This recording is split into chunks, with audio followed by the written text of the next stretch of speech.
नमस्कार दोस्तों, पीसीएस पाठशाला में आप सभी का स्वागत है। परीक्षा मंथन यूपी पीसीएस प्रीलिम्स का यह मॉक टेस्ट है और 1000 एमसीक्यू की यह पूरी बुक है और यह पूरी बुक मैं कंप्लीट करा रहा हूं।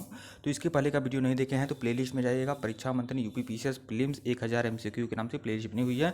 वीडियो को फॉलो करिए। 24 अक्टूबर को आपका प्रीलिम्स एग्जाम है, तब तक आप लोग ध्यान में रखिएगा।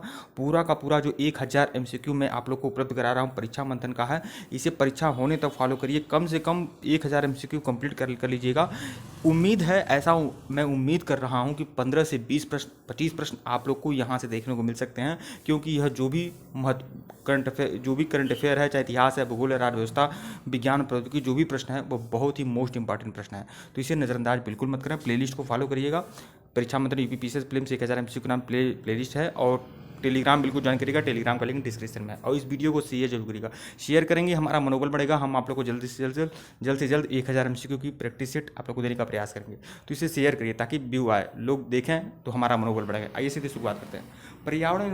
पर्यावरण एवं जैव विविधता से संबंधित प्रश्न है। तो देखिए, भारत द्वारा हाइड्रोफ्लोरोकार्बन के उपयोग को 4 चरणों में समाप्त करने के लिए किस संशोधन के तहत पूरा करने का लक्ष्य रखा गया है?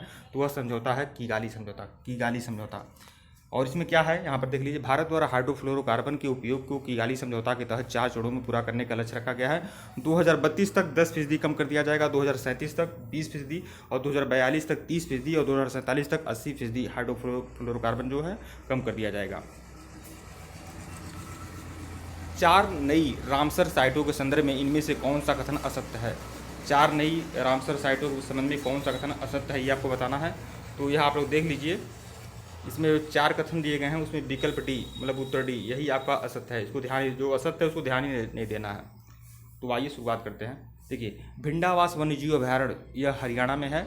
एक मानव निर्मित मीठे पानी की आर्द्र भूमि है, यह सही है। हरियाणा का सुल्तानपुर राष्ट्रीय उद्यान स्थानीय प्रवासी जल पक्षियों की 220 से अधिक प्रजातियों को उनके जीवन चक्र के महत्वपूर्ण चरणों में, जिनमें निवास स्थल और उनका शीतकालीन प्रवास शामिल है, को पूरा करने का महत्वपूर्ण स्थान रखता है, ये भी सही है। तीसरा देखिए, थोल झील वन्य जीव अभयारण्य जो है ये आपका गुजरात में है, मध्य एशियाई फ्लाईवे पर स्थित है। यहाँ 320 से अधिक पक्षी प्रजातियाँ पाई जाती हैं, यह भी सही है। तो क्या सही नहीं है? यह सही नहीं है। जो सही नहीं है उसको पढ़ना भी नहीं है, क्योंकि आप कंफ्यूज हो जाएंगे। तो यहाँ पर आप लोग देख लीजिए, व्याख्या देख लीजिए। 4 नई रामसर साइटों के संदर्भ में ABC सही है, डी गलत है। क्योंकि मध्य एशियाई फ्लाईवे जो होता है, प्रवास करने वाली 80 से अधिक प्रजातियों सहित प्रवासी जल पक्षियों को सर्दियों का मौसम जो है बाधवाना वेटलैंड गुजरात है। और इसमें दिया था यह चंदेल है, जब चंदेल नहीं है, चंद्रटल नहीं है, बाधवाना वेटलैंड गुजरात में स्थित है, ये है। अगला प्रश्न देखिए, भारत के किस राज्य में बाघों की संख्या में सर्वाधिक वृद्धि दर्ज की गई है? बाघों की संख्या में सर्वाधिक वृद्धि हुई है और यह हुआ है मध्य प्रदेश में। मध्य प्रदेश में बाघों की संख्या में सर्वाधिक वृद्धि हुआ है, विकल्प बी। मध्य प्रदेश राज्यों में बाघों की आबादी 2014 में 308 से बढ़कर 2018 में 526 हो गई है। और उसके बाद जो आबादी बढ़ा है वह महाराष्ट्र में बढ़ा है, ध्यान रखिएगा। टर्टल सर्वाइवल अलायंस के संबंध में कौन सा कथन असत्य है? कौन सा कथन असत्य है ये आपको बताना है। तो यहाँ देख लीजिए, विकल्प ई, तो यही आपका असत्य है, ये आपका असत्य है, इसको ध्यान नहीं देना है। आइए देखते हैं, या बाकी जो चारों के चारों कथन है। टर्टल मतलब होता है कछुआ, ध्यान में रखिएगा। तो इसके समय में कौन सा कथन सत्य है? तो देखिए, 21वीं सदी एक भी कछुए को विलुप्त न होने देना है। मतलब 21वीं सदी में यह पूरा प्रण लिया गया है कि हम किसी भी प्रकार की किसी भी तरह के कोई कछुए को विलुप्त नहीं होने देंगे। मतलब किसी भी प्रजाति के कछुए को विलुप्त नहीं होने दिया जाएगा, क्योंकि बहुत से ऐसे जीव हैं जो लगातार विलुप्त हो जा रहे हैं। तो यह निर्णय लिया गया है। असम के एक मंदिर में मीठे पानी के काले सॉफ्ट सेल कछुओं के संरक्षण के लिए दी ग्रीन एनजीओ के साथ एक समझौता ज्ञापन पर हस्ताक्षर किया, यह भी सही है। इसका गठन एशियाई 2001 में IUCN की साझेदारी में मीठे पानी के कछुओं और सामान्य कछुओं के अस्थायी बंदी प्रबंधन के लिए किया गया, यह भी सही है। इसका गठन एशियाई कछुआ संगठन के मद्देनजर किया गया, यह भी सही है।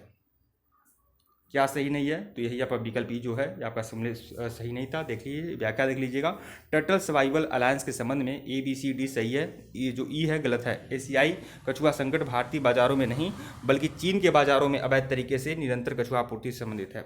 चीन के बाजारों में जो कछुओं का आपूर्ति हो रहा है और इसलिए कछुआ संकट छाया हुआ है चीन के बाजार में। विश्व बैंक द्वारा हाल ही में किए गए शोध अध्ययन के अनुसार इनमें से किस पर्वत श्रृंखला पर ब्लैक कार्बन और ग्लेशियर का पिघलना तेजी से जारी है? तो ब्लैक कार्बन देखिए, काराकोरम पर्वत श्रृंखला, हिमालय पर्वत श्रृंखला, हिंदुकुशी पर्वत श्रृंखला, तीनों जगह ब्लैक ग्लेशियर जो है पिघल रहे हैं। और किसके कारण पिघल रहे हैं? ब्लैक कार्बन के कारण। उपरोक्त सभी पर्वत श्रृंखला पर ब्लैक कार्बन और ग्लेशियरों का तेजी से पिघलना जारी है। ब्लैक कार्बन एक अल्पकालिक प्रदूषण है जो कार्बन डाइऑक्साइड के बाद पृथ्वी को गर्म करने में दूसरा सबसे बड़ा योगदान करता है। अगला प्रश्न देखिएगा, इनमें से नेट जीरो कैंपेन के संदर्भ में कौन सा कथन असत्य है? कौन सा कथन असत्य है? तो देख लीजिए, इसमें विकल्प डी। देखिए यह प्रश्न गलत है, असत्य नहीं, यहाँ पर सत्य होना चाहिए, सत्य होना चाहिए। कौन सा कथन असत्य है? तो उपरोक्त डी, उपयुक्त सभी, मतलब विकल्प डी जो है, मतलब सभी, मतलब ए बी सी तीनों कथन सही है। तो देख लीजिए, तो देखिए मई 2021 में अंतर्राष्ट्रीय ऊर्जा एजेंसी ने 2050 तक नेट जीरो नामक नेट जीरो उत्सर्जन रोड मैप जारी किया है। यह सही है। प्रदूषण फैलाने वाले कोयला और गैस व तेल से चलने वाले बिजली स्टेशनों की जगह अक्षय ऊर्जा स्रोतों के माध्यम से अर्थव्यवस्था को स्वच्छ ऊर्जा से सशक्त किया जाएगा। अक्षय ऊर्जा स्रोत क्या होते हैं? जो गैर नवीकरणीय होते हैं, जो नवीकरणीय होते हैं वही अक्षय ऊर्जा स्रोत होते हैं, जैसे सौर ऊर्जा, वायु ऊर्जा। ऐसे यदि हम कम मांस और पौधे आधारित अधिक खाद्य पदार्थ खाते हैं तो ग्रीन हाउस गैस मीथेन को बहुत कम किया जा सकता है। यह भी आपका सही है। अफ्रीकी चीतों का पुनर्स्थापन हेतु कितने स्थानों का चयन किया गया है? तो अफ्रीकी चीतों का पुनर्स्थापन हेतु कितने स्थानों का चयन किया गया है? तो 6 स्थानों का चयन किया गया है। विकल्प सी, 6 स्थानों का चयन किया गया है। अफ्रीकी चीतों का फिर पुनर्स्थापना किया गया है, मतलब अफ्रीका से चीता लाकर 6 स्थानों पर रखा गया है, उनको बसाया जा रहा है, मतलब उनका पुनर्स्थापना समझ ही रहे हैं आप लोग, 6 स्थानों पर। तो विकल्प सी जो होगा 6। अफ्रीका चीतों का पुनर्स्थापन हेतु निम्न 6 स्थानों का चयन किया गया है। तो ये देखिए 6 स्थान यही है। देखिए दोस्तों, अगर आप लोगों को लग रहा है मैं बहुत जल्दी बोलता जा रहा हूँ तो आप समझ ही सकते हैं कि मैं 1000 MCQ देने का वादा किया हूँ, तो कम से कम परीक्षा होने तक देना, इसलिए मैं जल्दी बोल रहा हूँ। और आप लोग अपनी सुलभता के अनुसार हमारी स्पीड को घटा बढ़ा सकते हैं। यूट्यूब में इस प्रकार की फैसिलिटी है। आप ऊपर जाइएगा, 3 डॉट है, वहाँ से आप लोग हमारी स्पीड को घटा भी कर सकते हैं, दोगुना स्पीड भी कर सकते हैं, दोगुना से नीचे भी स्पीड कर सकते हैं। सब कुछ आपके हाथ में है।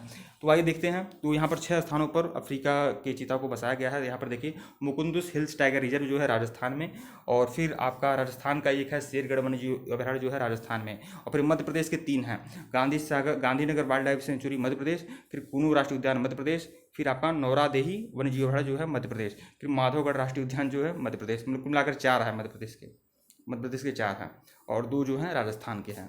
तो इस तरह से आप लोग डिवाइड कर लेंगे तो आपको अच्छे से याद हो जाएगा। शैवाल प्रस्फुटन के संदर्भ में कौन सा कथन असत्य है? शैवाल प्रस्फुटन के संबंध में कौन सा कथन असत्य है? तो विकल्प डी जो होगा यही आपका असत्य होगा, इसको ध्यान नहीं देना है। तो देख लीजिए ABC जो है सही है। तो देखिए जलीय परितंत्र में तीव्र गति से शैवालों की वृद्धि को शैवाल प्रस्फुटन कहा जाता है। जो हरे कलर के होते हैं पानी में, वो आप जानते ही हैं, तो वह होते हैं शैवाल। शैवाल प्रदूषण जो होता है प्राकृतिक व अप्राकृतिक दोनों रूपों में होता है। मतलब प्राकृतिक रूप से भी होता है शैवालों का आगमन, और अप्राकृतिक रूप से भी हो जाता है। जब शैवाल प्रदूषण जलीय परितंत्र पर नकारात्मक प्रभाव डालता है तो उसे हानिकारक एल्गम ब्लूम कहते हैं। ये भी सही है। शैवाल प्रसूटन के संदर्भ में ABC सही है, परंतु डी गलत है। उत्तर प्रदेश में प्रयागराज में नहीं। देखिए शैवाल प्रसूटन जो देखा गया है वो वाराणसी में देखा गया। वाराणसी में शैवाल प्रसूटन की घटना को गंगा नदी में देखा गया है, और यहाँ दिया था प्रयागराज। तो देखिए अगला प्रश्न देखिएगा, बेंजीन उत्सर्जन के संदर्भ में राष्ट्रीय हरित अधिकरण द्वारा नियुक्त समिति की रिपोर्ट में इनमें से कौन सा कथन सत्य है? कौन सा कथन सत्य है बेंजीन उत्सर्जन के संदर्भ में? तो उपयुक्त सभी, विकल्प बी है उपयुक्त सभी। तो यह तीनों ABCD तीनों कथन सही है बेंजीन उत्सर्जन के संदर्भ में। आइए देख लेते हैं। ईंधन स्टेशनों पर वेपर रिकवरी सिस्टम लगाए जाएंगे, यह सही है। उत्सर्जन मानकों का पालन नहीं करने वाली औद्योगिक इकाइयों के खिलाफ कड़ी कार्रवाई होगी, यह भी सही है। यातायात गलियारों के साथ हरित पट्टी का निर्माण किया जाएगा, यह भी सही है। बैटरी चालित वाहनों को बढ़ावा देना और डीजल चालित पुराने वाहनों को चरणबद्ध तरीके से प्रतिबंधित करना, यह भी सही है। तो चारों के चारों कथन जो हैं वह सही हैं।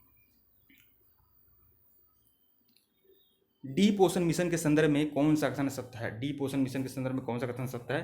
तो इसका देख लेते हैं। इसमें आपका उपयुक्त सभी, विकल्प डी है उपयुक्त सभी, मतलब ABCD तीनों चारों जो हैं वह सही हैं डीप ओशन मिशन के संदर्भ में। तो देखिए केंद्रीय बजट 2021-22 में डीप ओशन मिशन हेतु 4000 करोड़ रुपए का आवंटन किया गया। डीप ओशन मिशन हेतु कितना आवंटन किया गया है? 4000 करोड़ रुपया। ध्यान में रखिएगा आप लोग। भारत सरकार द्वारा महासागर के गहरे कोनों का पता लगाने के लिए 8000 करोड़ रुपए की लागत से 5 वर्षों हेतु यह योजना तैयार की गई है डीप ओशन मिशन।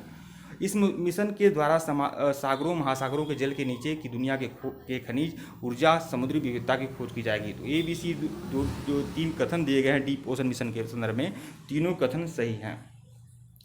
ऑपरेशन ओलाविया का संबंध किससे है? तो ओलाविया का जो संबंध है वो कछुआ से, समुद्री कछुआ से, विकल्प सी। ऑपरेशन ओलाविया का संबंध समुद्री कछुए से है। इस ऑपरेशन की शुरुआत 1980 के दशक से हुई थी। प्रत्येक वर्ष यह ओलाविया रिडले कछुए की रक्षा करने में मदद करता है, क्योंकि ये नवंबर से दिसंबर तक प्रजनन और घोंसले के लिए उड़ीसा तट पर एकत्र होते हैं। मतलब यह जो कछुए होते हैं वह उड़ीसा तट पर आते हैं सिर्फ प्रजनन करने के लिए। सी स्पार्कल के संदर्भ में कौन सा कथन असत्य है? सी स्पार्कल के संदर्भ में कौन सा कथन असत्य है ये बताना है। तो यही विकल्प सी, यही आपका जो है, यही आपका असत्य है सी स्पार्कल के संदर्भ में। तो आइए देख लेते हैं। तो देखिए, बायोल्यूमिनेसी एवं नॉक्टिलिका लुसिटिलेंस की चमक को सी स्पार्कल कहते हैं। सी स्पार्कल किसे कहते हैं? बायोल्यूमिनेंस और नॉक्टिलुका सिटिलेंस की चमक को सी स्पार्कल कहा जाता है।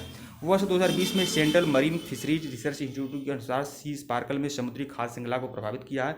यह भी सही है आपका। और सी तो सही नहीं है। डी देखिएगा, नॉक्टिलुका सिटिलेंस के ब्लूम को कर्नाटक तट पर पिछले कुछ समय में देखा गया है। यह भी सही है। इसकी व्याख्या देख लीजिएगा। सी स्पार्कल के संदर्भ में कथन सी असत्य है, क्योंकि सी स्पार्कल के कारण समुद्री जीव जंतुओं पर कोई दुष्प्रभाव नहीं पड़ता है, बल्कि खाद्य श्रृंखला को प्रभावित करता है। तो यह पूरा आपका कंप्लीट हो गया। बहुत जल्दी पढ़ाया हूँ, बहुत जल्दी बोला हूँ, तो आप लोग समझ सकते हैं। आप स्पीड को घटा बढ़ा सकते हैं अपने अनुसार। और यह बात आप जान लीजिए, यह जो 1000 MCQ दे रहा हूँ ये परीक्षा मंथन की बुक का है, और कम से कम 24 अक्टूबर तक आपको मैं कंप्लीट करा दूंगा 1000 MCQ। अगर आप 1000 MCQ को अच्छी से देख लेंगे तो यकीन मानिए परीक्षा में आप अच्छा प्रदर्शन करेंगे। कम से कम 15 से 20% अंकों की बढ़ोतरी आपकी होगी, क्योंकि यह जो भी सीरीज है बहुत ही महत्वपूर्ण है। ठीक है दोस्तों, वीडियो को लाइक और चैनल को सब्सक्राइब करिएगा। टेलीग्राम बिल्कुल ज्वाइन करिएगा, टेलीग्राम का लिंक डिस्क्रिप्शन में है, और प्लेलिस्ट में जाइए, सभी वीडियो को फॉलो करिए। धन्यवाद आप लोग को। और वीडियो को प्लीज़ इसे शेयर करिए, ताकि हमारा मनोबल बढ़े और हम आप लोग को अच्छी से अच्छी सामग्री देने का प्रयास करें। धन्यवाद आप लोग को।